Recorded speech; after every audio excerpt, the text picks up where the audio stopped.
मुझे ना आज तक एक बात समझ नहीं आई कि लोग दारू पीकर घर क्यों आते हैं। अपने बॉस के घर क्यों नहीं चले जाते, पुलिस स्टेशन क्यों नहीं चले जाते, किसी पड़ोसी के घर में क्यों नहीं घुस जाते, या फिर जिनके साथ बैठकर दारू पी है उन्हीं के पास क्यों नहीं रुक जाते। घर ही क्यों? क्योंकि ना अंदर ही अंदर इंसान को पता होता है कि दुनिया साथ दे या ना दे, घर वाले तो दरवाजा खोल ही देंगे। और मेरे अकॉर्डिंग शायद यहीं से घर टूटना शुरू होता है। चलो एक सीन याद करो, रात के 10:30 या 11 बजे है, दरवाजे पर घंटी बजती है। घर में टीवी चल रहा था, उसकी वॉल्यूम कम कर दी गई। बच्चा फोन चला रहा था, उसने फोन साइड में रख दिया। पत्नी किचन से बाहर निकली, बस एक बार उसने चेहरा देखा और वो समझ गई कि आज फिर पीकर आया है। सोचो, घर में किसी ने एक भी शब्द नहीं बोला और पूरे घर का माहौल बदल गया। एक सवाल बताओ मुझे, अगर दारू इतनी ही पावरफुल है तो बॉस के सामने आवाज आपकी धीमी कैसे रहती है? ठीक है, क्यों ऊंचा नहीं बोल पाते?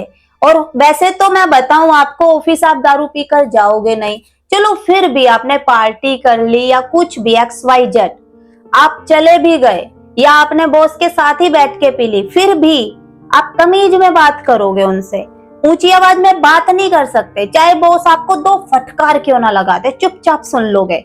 ठीक है, वहीं आपको रास्ते में पुलिस वाले मिल जाएं तो आप बिल्कुल कमर सीधी करके खड़े हो जाओगे।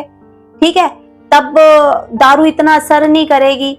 आपको पड़ोसी मिल जाए तो हो सकता है नमस्ते जी भी कर दो आप उनको, ठीक है ना। लेकिन घर आते ही, दरवाजा बंद होते ही आपकी जो आवाज है, वॉल्यूम है, यहां से यहां कैसे हो जाती है, ऊंची कैसे हो जाती है, बच्चों पर चिल्लाना कैसे हो जाता है। अभी तक तो आप बिल्कुल सिंपल सोबर बढ़िया एक्टिंग कर रहे थे शायद, है ना।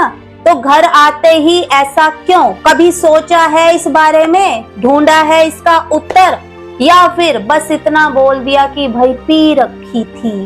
एक और सीन, पत्नी ने सिर्फ इतना पूछा कि देर कैसे हो गई, और आगे से रिप्लाई आया, तुम्हें हर बात का जवाब चाहिए।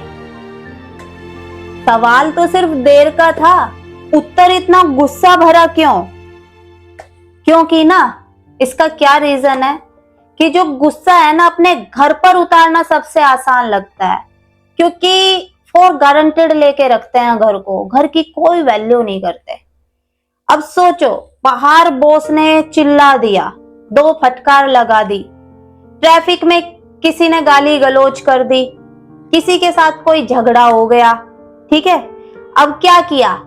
घर आए, बाहर का सारा गुस्सा घर पर उतार फेंका, बच्चे पर चिल्ला दिए, पत्नी से उलझ गए, प्लेट जोर से रखी या फेंक के मार दी। तो इस तरह की हरकतें क्यों?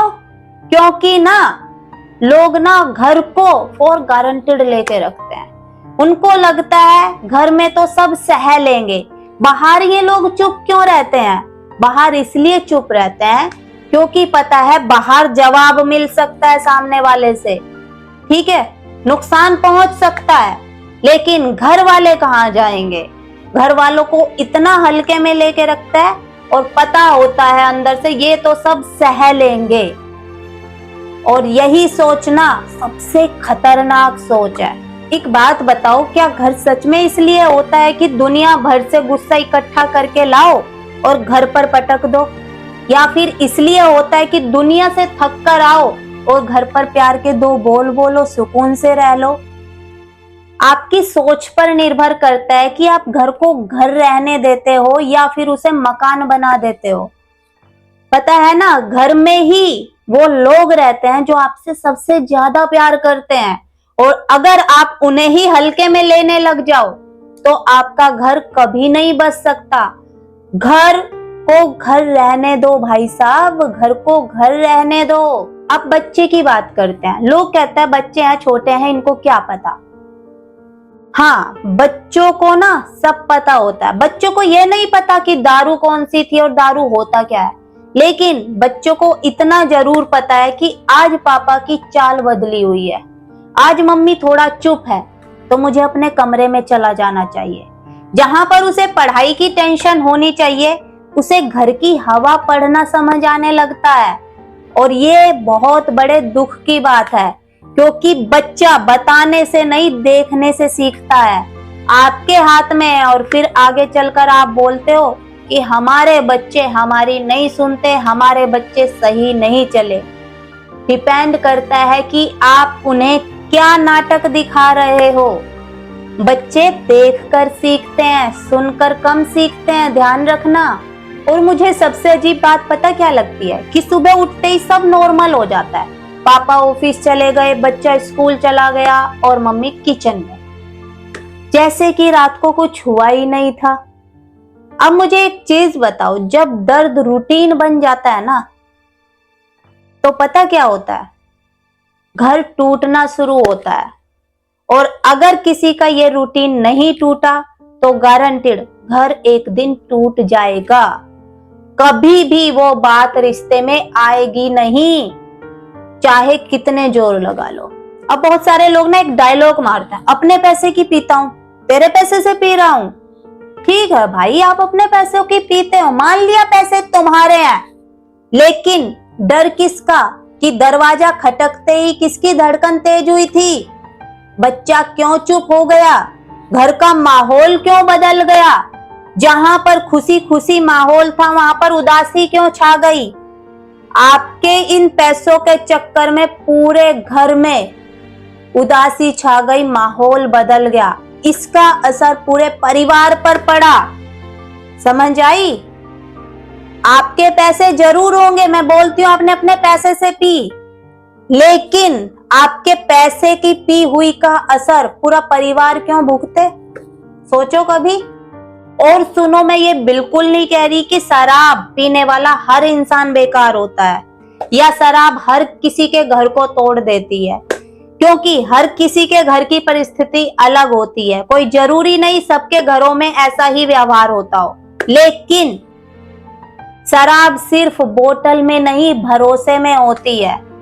इस चीज का ध्यान रखो। बहुत सारे लोग अपने घर को और गारंटेड लेते हैं, उन्हें लगता है ये सब सह लेंगे, ये मुझे कहां छोड़कर जाएंगे, ये तो घर वाले हैं। और जब हम ऐसा सोच रख के अपनी मनमानी करते हैं ना, तो वहां पर घर टूटना शुरू होता है। और मैं आपसे एक ही बात बोलना चाहूंगी कि भाई अपने घर को मत तोड़ो। आज बस एक चीज करके देखना, जब भी आप अपने घर पर जाओ ना और घर वाले दरवाजा खोले, तो आप उनके चेहरे को देखना कि उनके चेहरे पर एक खुशी आती है आपको देखते हुए, या फिर खामोशी छा जाती है। अगर खामोशी छा जा रही है ना, तो आपको समझने की जरूरत है कि आपको अपने व्यवहार में बदलाव करना पड़ेगा। क्योंकि खामोशी पता कब छाती है? जब इंसान का व्यवहार अच्छा नहीं होता, इंसान ने भरोसा तोड़ा होता है अपने परिवार से। तो भाई अपने परिवार में जाकर ना दो प्यार के बोल बोला करो, उसे घर रहने दो, घर में जाया करो। क्योंकि इस दुनिया में ना बहुत स्ट्रेस है। इस स्ट्रेस से अगर सुकून पाना है ना, तो अपने घर को मंदिर की तरह बना कर रखो। इस चीज को समझो। ये थोड़ी सी समझदारी ना आपके घर को भी सुकून से भर देगी और आपकी लाइफ को भी सुकून से भर देगी।